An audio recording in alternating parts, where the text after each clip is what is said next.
sejam muito bem-vindos ao entrevistado da semana do portal Brasil61.com. E hoje quem vai bater um papo conosco é o superintendente técnico da Confederação da Agricultura e Pecuária do Brasil, a CNA, Bruno Luque. Senhor Bruno, bem-vindo ao Brasil61.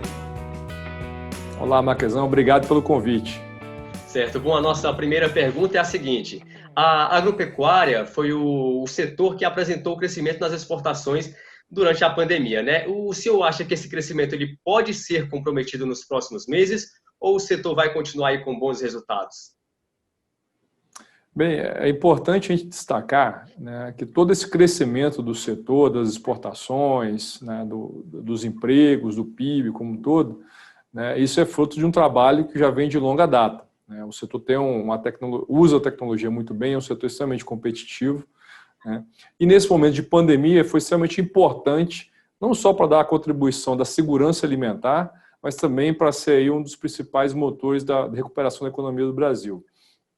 Como o país tem esse potencial de produção e já vinha, né, se organizando para cada vez mais ampliar a sua capacidade exportadora, né, a gente acredita que, somado à questão cambial, que de certa forma fomenta ainda mais essa exportação, nós teremos ainda um patamar positivo no segundo semestre, principalmente no que se refere às proteínas animais, né, carne bovina, carne suína e a carne de aves, são setores que têm crescido muito e a demanda, principalmente da China, né, a tendência é que se mantenha constante ainda para esse segundo semestre. Então a gente acredita que isso vai persistir.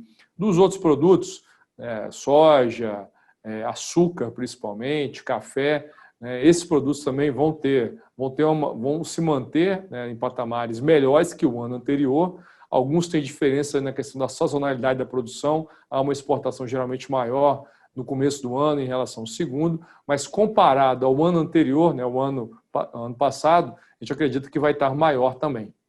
Beleza, maravilha. Bom, seguindo então, Bruno, a agricultura familiar é responsável no abastecimento de boa parte do mercado interno.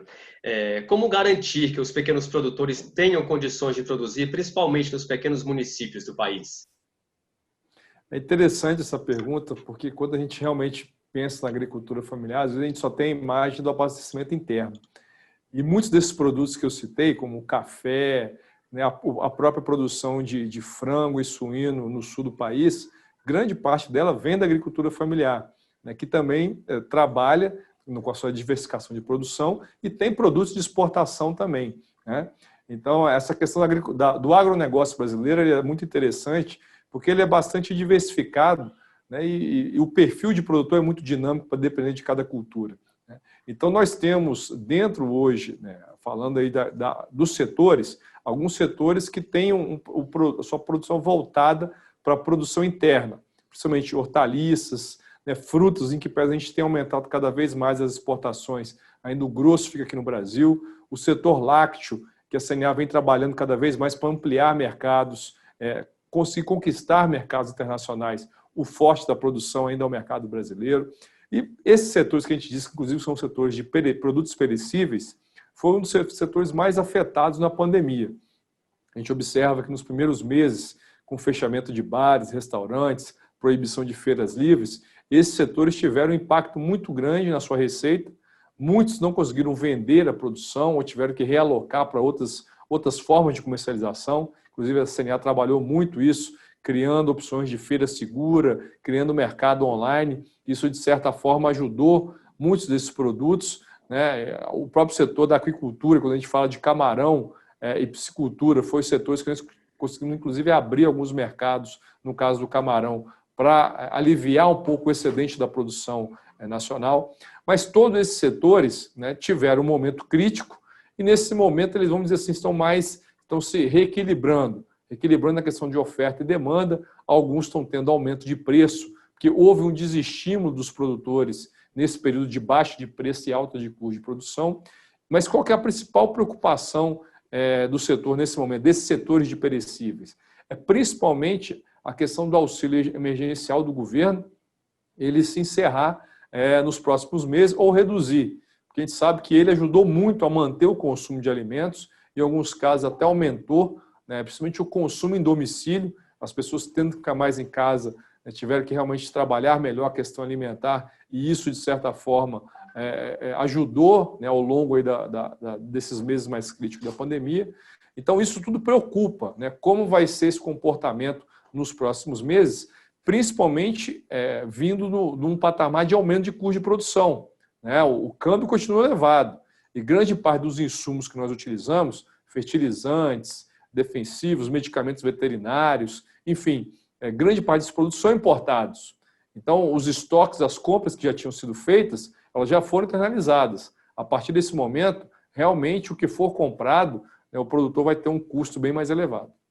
Beleza. Bom, dando continuidade então, Bruno, você chegou a citar aí a questão do auxílio emergencial e seguindo a informação de que o benefício foi vetado aos agricultores familiares pelo Executivo Federal, né? Isso prejudica muito a renda dessas famílias. A pergunta é de que forma os gestores municipais eles podem auxiliar esses grupos? Bem, nós trabalhamos logo no início da pandemia com uma série de medidas voltadas às compras governamentais. Não sei se é conhecimento de todos, existe o Programa Nacional de Alimentação nas Escolas, que é o PNAE, é um programa que funciona bem, adquirindo merendas, alimentos da agricultura familiar, né, e disponibilizando para as crianças que estudam em escolas públicas. Com o fechamento das escolas em função da pandemia, havia uma preocupação de suspender essas compras governamentais nesse primeiro momento. E aí nós fizemos um trabalho muito forte, a ministra Tereza Cristina encabeçou isso aí. Nós conseguimos, inclusive, alterar uma lei permitindo que as escolas continuassem comprando alimento, porém doando às famílias dos estudantes. Isso, de certa forma, você ajudaria duas famílias. A família dos agricultores familiares, que continuaria mantendo esse canal de venda, e a família das crianças, que muitas delas, as famílias se encontraram em vulnerabilidade social, que perderam emprego, perderam renda, né, você garantia pelo menos o alimento dessas famílias, sabendo que muitas dessas crianças só conseguiam se alimentar quando estavam nas escolas. Então, isso foi mantido, né, tivemos alguns problemas em algumas regiões, mas em outras funcionou muito bem, né, essa compra e a distribuição para as famílias dessas crianças, isso de certa forma ajudou. Outra iniciativa foi ampliar, né, o PAA, que é o Programa de Aquisição de Alimentos. Esse programa, além de compras governamentais, que aí não é só escola, e aí pega a questão de hospitais, né, asilos, o próprio Exército que usa para alimentação, né, da equipe, enfim, isso nós conseguimos ampliar esse orçamento, que era de 137 milhões para 500, né, 500 bilhões. Então, isso, de certa forma, vai ajudar também na compra, na ampliação das compras governamentais, e aí tem um aspecto também de doação desses produtos, né, e isso também está sendo trabalhado. Fora isso, nós trabalhamos aí com a diversificação de canais de compra, o próprio Ministério envolveu suas cooperativas de agricultura familiar, a CNA fez ponte também com várias associações de supermercados, enfim, criamos um mercado online, como eu disse anteriormente, no intuito de fazer com que esses produtos não fiquem na mão do produtor, ele realmente consiga vender e vender a um preço aí justo, não entregar seu produto a preços muito baixos. Beleza. Próxima pergunta, então, Bruno, né? Com a grande quantidade de produção e exportação, cresce também a necessidade de infraestrutura. Qual que é o cenário dos municípios brasileiros nesse sentido? O escoamento de grãos está sendo um desafio na pandemia? O que está sendo proposto e feito para driblar essas dificuldades? Realmente, a questão logística ela é um desafio, né? Hoje, o modal predominante no Brasil é o modal rodoviário, né, diferente de outros países que têm a competitividade elevada na questão do agro. Geralmente eles usam muito o transporte hidroviário e o ferroviário. Então o Brasil ainda precisa ainda avançar muito nesses dois modais. Mas o que nós observamos é que ao longo dos anos a gente tem trabalhado para principalmente promover a integração dos modais da região do Arco Norte, né, que aí pega acima do paralelo 16, que grande parte da nossa produção de milho e de soja, como você falou em grãos, hoje se encontra acima do paralelo 16. Então a gente produz bastante, né, por esse acima do paralelo, porém exporta aí, eu não me lembro de cabeça o número, mas é abaixo de 30%, sendo que 70% ou mais sai pelos portos, né, da região sul e sudeste, né, onde a produção hoje já se encontra menor, né? Então a cada ano tem melhorado a infraestrutura dos portos, em questão de ampliação de capacidade de exportação, porém a logística até chegar a esses portos ainda é uma logística difícil. Como eu falei, precisa integrar o modal ferroviário com rodoviário, com hidroviário. Nós temos um potencial tremendo na questão hidroviária e isso ainda é pouco utilizado no Brasil.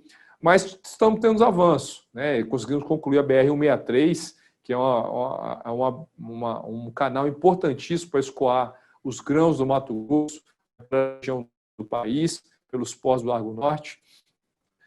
Tivemos avanços significativos também na questão da cabotagem, né, que o próprio ministro Tarcísio tem colocado como a nova BR do mar. Então, isso são pontos importantes que, de certa forma, ajudam a minimizar esse alto custo que o Brasil ainda tem na questão logística. A gente pode dizer que o custo que o Brasil tem hoje, ele chega a ser 4 vezes maior que o custo logístico dos Estados Unidos, por exemplo, que é um dos grandes competidores diretos do Brasil aí na produção de milho e soja.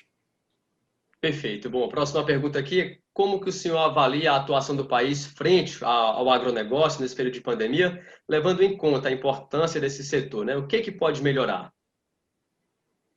Bem, acho que o primeiro ponto, como eu falei, é que sempre em momentos de crise, né, o agronegócio mostra a sua força no sentido de ajudar o Brasil a sair dessa crise.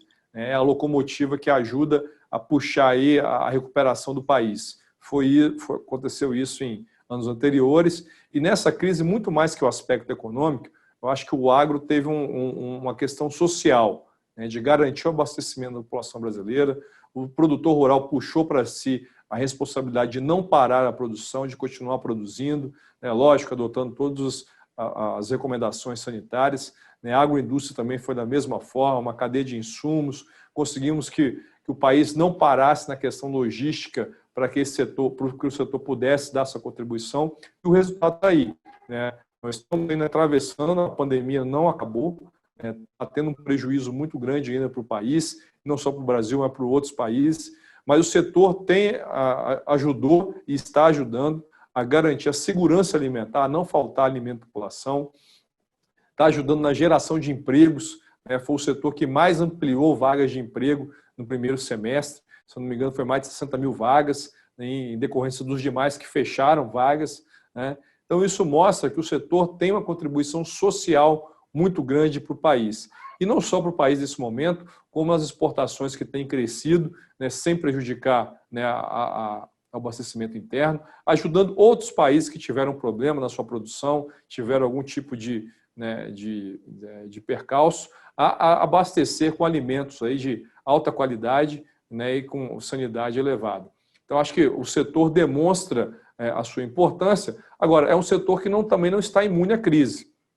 Nós também tivemos algumas cadeias que foram seriamente afetadas, já citei algumas, como hortaliça, flores, frutas, lácteos, aquicultura. O setor da borracha natural é um setor que ainda está muito impactado, porque depende, né, muito das montadoras de automóvel, da compra de pneus, e como realmente isso não retomou ainda, o produtor não pode parar a produção, né, porque se ele parar, as árvores reduzem a produtividade, porém estão vendendo sem saber quando vão receber e qual preço receber. Né? Então, é uma situação muito ruim ainda para esse perfil de produtor, para esse tipo de produtor, né, que ainda não está solucionado.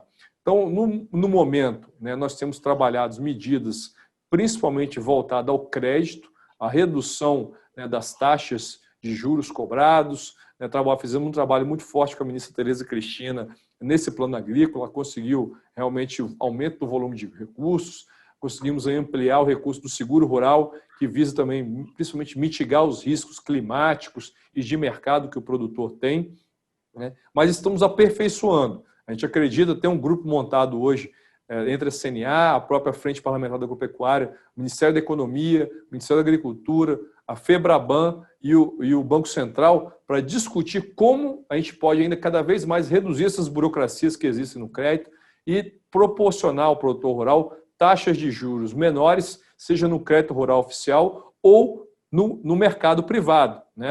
Conseguimos algumas inovações com a lei do agro, né, com a lei 13.986, e esse grupo continua trabalhando para que o produtor, nesse momento, onde às vezes ele está com custo elevado e a margem em algumas cadeias menores, ele consiga ter um capital de giro ou recurso para investimento com taxas mais acessíveis.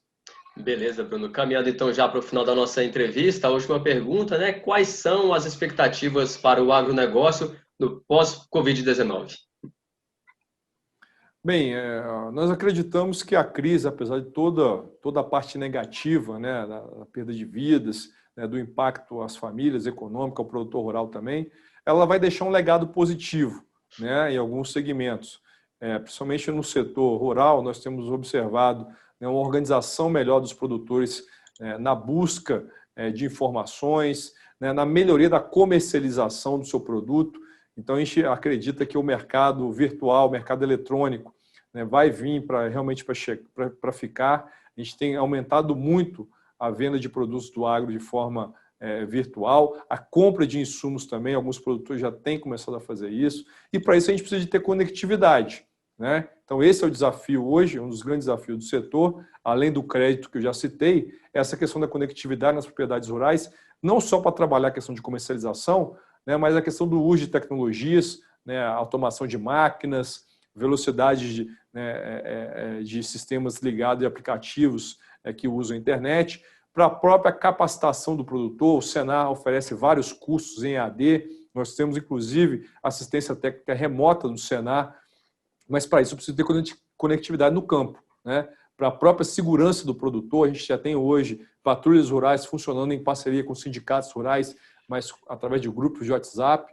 Mas tudo isso, a questão da conectividade é fundamental. Então, acho que esse é um ponto a ser trabalhado. Mais do que nunca a gente precisa ter isso, não só para a questão rural, né, mas a gente vê também no nosso dia a dia hoje, nas cidades, como o trabalho remoto, né, o home office, ajudou nesse período e, de certa forma, grande parte dele deve ficar. Então, acho que isso são os pontos que nós vamos estar trabalhando, né, para melhorar a vida do produtor, seja na questão do crédito, na questão da conectividade e nas questões ligadas à capacitação, orientação e melhoria do processo gerencial como um todo.